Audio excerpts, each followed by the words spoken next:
माननीय मुख्यमंत्री पूज्य योगी आदित्यनाथ जी से निवेदन है कि आप हमें मार्गदर्शन करें।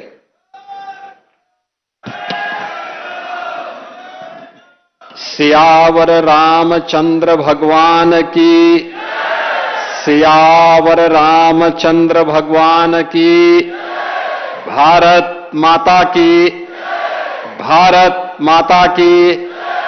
वंदे वंदे वंदे। श्री हनुमान जी महाराज की। नमः पार्वती पतिये हर हर।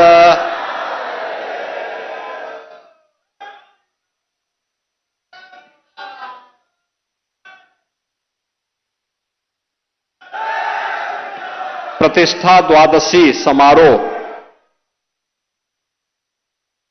की द्वितीय वर्षगांठ के अवसर पर आज के समारोह में मुख्य अतिथि के रूप में उपस्थित भारत के लोकप्रिय और कर्मठ रक्षा मंत्री माननीय श्री राजनाथ सिंह जी,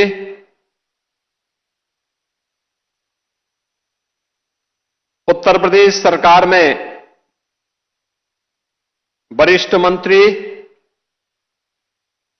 और अयोध्या के प्रभारी मंत्री श्री सूर्य प्रताप शाही जी, मंच पर उपस्थित पूज्य संतजन जगतगुरु माधवाचार्य स्वामी विश्व प्रपन्ना तीर्थ जी महाराज, जगतगुरु रामानुजाचार्य स्वामी श्रीधराचार्य जी महाराज, जगतगुरु स्वामी राम दिनेशाचार्य जी महाराज, पूज्य स्वामी विदेही वल्लभ शरण जी महाराज,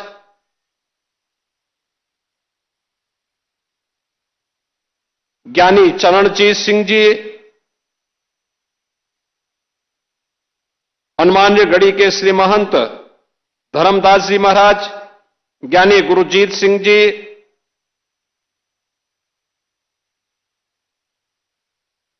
श्री राम जन्मभूमि तीर्थ क्षेत्र ट्रस्ट के महासचिव और जिनका उद्बोधन आपने अभी यहां पे सुना है, श्री चंपत राय जी, श्री राम जन्मभूमि मंदिर निर्माण समिति के अध्यक्ष श्री निपेंद्र मिश्र जी, श्री राम जन्मभूमि तीर्थ क्षेत्र के न्यासी महंत दिनेन्द्र दास जी महाराज, महापौर अयोध्या महंत गिरीशपति त्रिपाठी जी, जिला पंचायत अध्यक्ष श्रीमती रोली सिंह जी, मान्य विधायकगण श्री वेद प्रकाश गुप्ता जी, अमित सिंह चौहान जी, चंद्रभानु पासवान जी, रामचंद्र यादव जी, अभय सिंह जी, आज के इस समारोह में उपस्थित सभी पूज्य संतजन, श्री राम जन्मभूमि तीर्थ क्षेत्र न्यास से जुड़े हुए हमारे सभी पदाधिकारीगण, उपस्थित सभी भक्तजन और उपस्थित बहनों और भाइयों,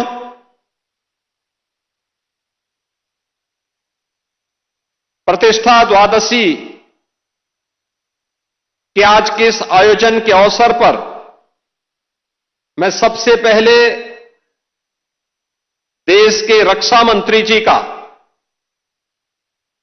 इस पावन आयोजन के अवसर पर हृदय से स्वागत करता हूं, उनका अभिनंदन करता हूं।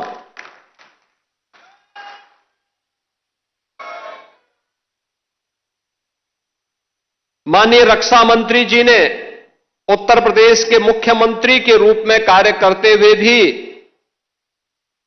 और उत्तर प्रदेश सरकार और संगठन के विभिन्न दायित्वों का निर्वहन करते हुए श्री राम जन्मभूमि आंदोलन में उनकी प्रत्यक्ष भूमिका रही है। और इसीलिए आज 500 वर्षों के बाद श्री राम जन्मभूमि पर प्रभु रामलला का विराजमान होना, मंदिर का यह भव्य स्वरूप देख करके वह अत्यंत अभिभूत हैं, आनंद की अनुभूति कर रहे हैं, गौरव की अनुभूति कर रहे हैं। और चूंकि उन्होंने उस आंदोलन में सक्रिय भूमिका का निर्वहन किया, तो स्वाभाविक रूप से आज के इस समारोह में जब प्रतिष्ठा द्वादशी के इस अवसर पर माता अन्नपूर्णा के मंदिर में सनातन धर्म की ध्वजा का आरोहण का कार्य वह कर रहे थे, तो उन्हें मैंने अत्यंत भावुक होते हुए भी देखा है।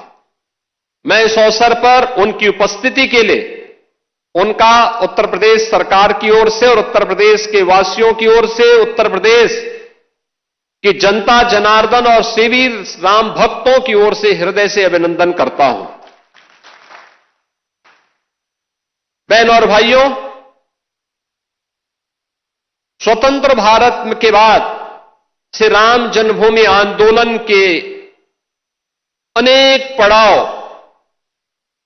अयोध्या ने देखे हैं। अयोध्या जिसके नाम से ही एहसास होता है कि यहां कभी युद्ध नहीं हुआ, यानी कोई भी दुश्मन यहां के शौर्य से, यहां के वैभव से, यहां के पराक्रम के सामने कभी टिक नहीं पाया। लेकिन कुछ लोगों ने अपने निहित स्वार्थ से, मजहबी जनून और सत्ता की तुष्टीकरण की उस निकृष्टता में पड़ करके अयोध्या को भी उपद्रव और संघर्ष का एक अड्डा बना दिया था। वही अयोध्या पिछले 11 वर्ष के अंदर देश के यशस्वी प्रधानमंत्री आदरणीय श्री नरेंद्र मोदी जी के यशस्वी नेतृत्व में उन 3 महत्वपूर्ण घटनाओं को कभी विस्मृत नहीं कर सकता। याद करिए, 5 अगस्त 2020 जब पहली बार स्वतंत्र भारत में देश का कोई प्रधानमंत्री स्वयं अयोध्या धाम में पधारे और उन्होंने अपने कर कमलों से 500 वर्षों के कलंक को पूरी तरह समाप्त करते हुए श्री राम जन्मभूमि के लिए मूर्ति भूमि पूजन के कार्यक्रम को संपन्न किया था। दूसरी तिथि जब 22 जनवरी 2024 को, और हिंदू पंचांग के अनुसार कहें तो पौष शुक्ल द्वादशी की वह पवित्र तिथि, जब स्वयं फिर आदरणीय प्रधानमंत्री जी अयोध्या धाम पधारे और उन्होंने श्री राम लला के भव्य मूर्ति की प्राण प्रतिष्ठा के कार्यक्रम को अपने करकमलों से संपन्न किया।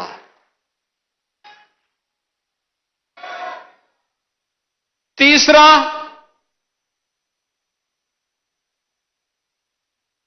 जब अभी 25 नवंबर को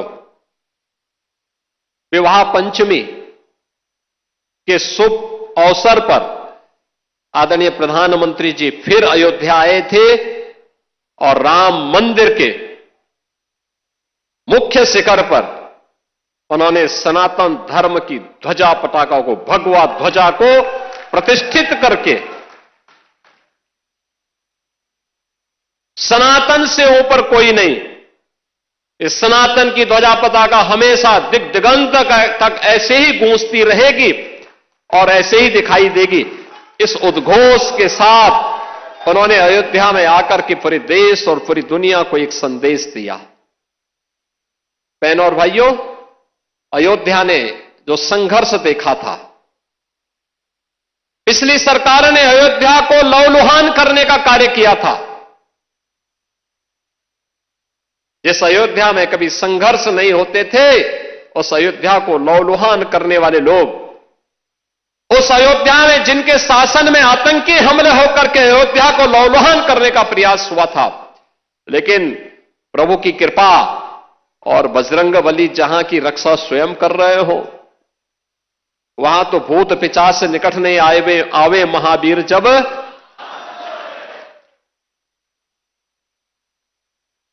हनुमानगढ़ी में भगवान यानी हनुमान जी महाराज स्वयं विराजमान है। कैसे कोई आतंकी यहां घुस जाता, जैसे ही उन्होंने दुस्साहस किया था 2005 में, याद करिए कैसे पीएसी के जवानों ने ठक ठक ठक ठक करके वहीं पे उनको मार गिराया। अयोध्या तो संदेश देती है, और उसी संदेश को आगे बढ़ाने के लिए अब आप देखते होंगे देश और दुनिया का कोई भी ऐसा श्रद्धालु नहीं, सनातन धर्मावलंबी नहीं, जो अब अयोध्या आकर के दर्शन करके अभिभूत न होता हो। 1 लाख एवरेज अगर हम लोग देखें, पिछले 5 वर्ष के अंदर 45 करोड़ से अधिक श्रद्धालु अयोध्या धाम में आया है। जहां पर पहले कुछ लाखों में लोग आते थे।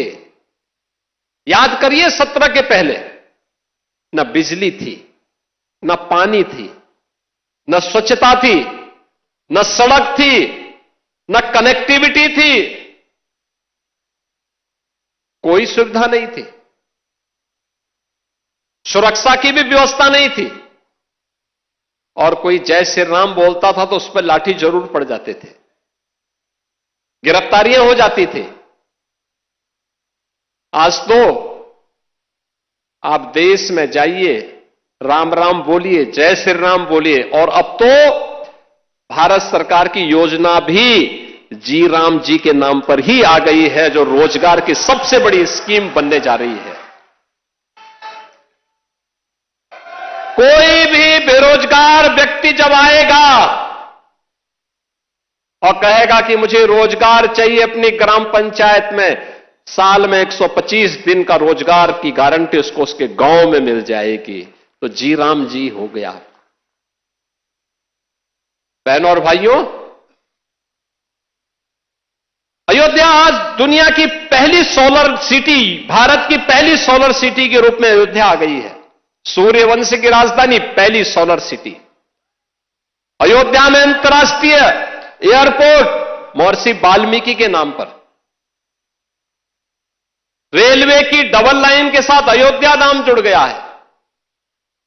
बेहतरीन कनेक्टिविटी अयोध्या का, लखनऊ से, गोरखपुर से, प्रयागराज से, काशी से, हर ओर से। अब अयोध्या में क्या नहीं है। जिस अयोध्या में सिंगल लेन की सड़कें थी, आज चारों ओर से 4 लेन की सड़कें। और कोई भी श्रद्धालु आता है, किसी भी सीजन में आए, आराम से दर्शन करता है, अभिभूत होकर के, मस्त होकर के फिर जाता है, अभिभूत होता है। और हमारी पीढ़ी सचमुच सौभाग्यशाली है। कई पीढ़ियां, 500 वर्षों के इतिहास को जब हम देखते हैं, 500 वर्षों के इतिहास को जब हम देखते हैं, याद करिए 1526 से लेकर के 1528 से लेकर के 1992 तक, और 1992 से लेकर के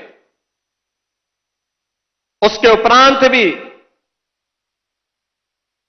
अयोध्या में हर 20-25 वर्ष के अंदर कोई ना कोई बड़ा संघर्ष राम भक्त करता था, राम मंदिर को वापस लेने के लिए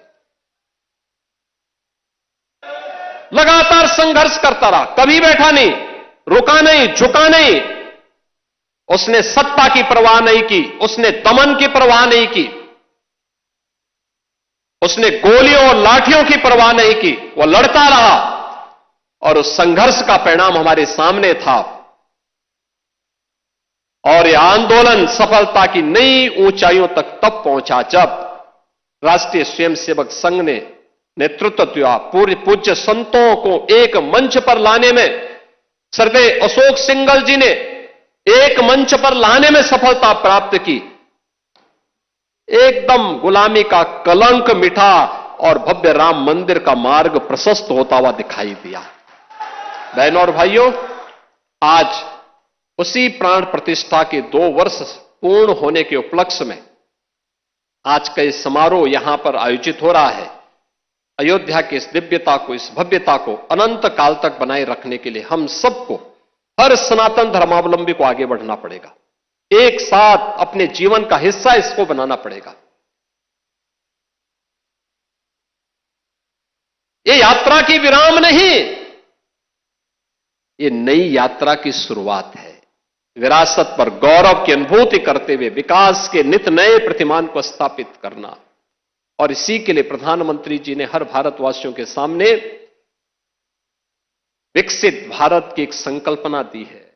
यह देश जब आजादी के 100 वर्ष पूरा करेगा, हर भारतवासी के सामने एक संकल्प होना चाहिए, और वो संकल्प होना चाहिए कि हमें अपनी विरासत का संरक्षण करते हुए अपने स्तर पर, जिस क्षेत्र में हम हैं, जिस फील्ड में हम काम कर रहे हैं, वहां उत्कृष्टतम कार्य करके दिखाना है। अपने देश के लिए, सनातन धर्म की ध्वजा पताका को ऊपर उठाने के लिए हम सबको मिलकर के सामूहिक प्रयास को आगे बढ़ाना पड़ेगा, और यही प्रयास भारत को दुनिया की एक बड़ी ताकत के रूप में स्थापित करेगा। प्राण प्रतिष्ठा द्वादशी के अवसर पर मैं एक बार फिर से सभी राम भक्तों को बधाई देता हूं। आज के समारोह के मुख्य अतिथि माननीय रक्षा मंत्री जी का हृदय से अभिनंदन करता हूं। आप सबके प्रति भी हृदय से अपनी शुभकामनाएं देते हुए प्रभु से यही प्रार्थना करता हूं कि वो आपके जीवन में, कल वर्ष 2026 का पहला दिन है। 2026 अंग्रेजी तिथि का जो वर्ष प्रारंभ हो रहा है, यह पूरा वर्ष आपके जीवन में शुभ और मंगलकारी हो, इस विश्वास के साथ आप सबके प्रति मेरी मंगलमय शुभकामनाएं हैं। धन्यवाद। जय हिंद, जय जय श्री राम।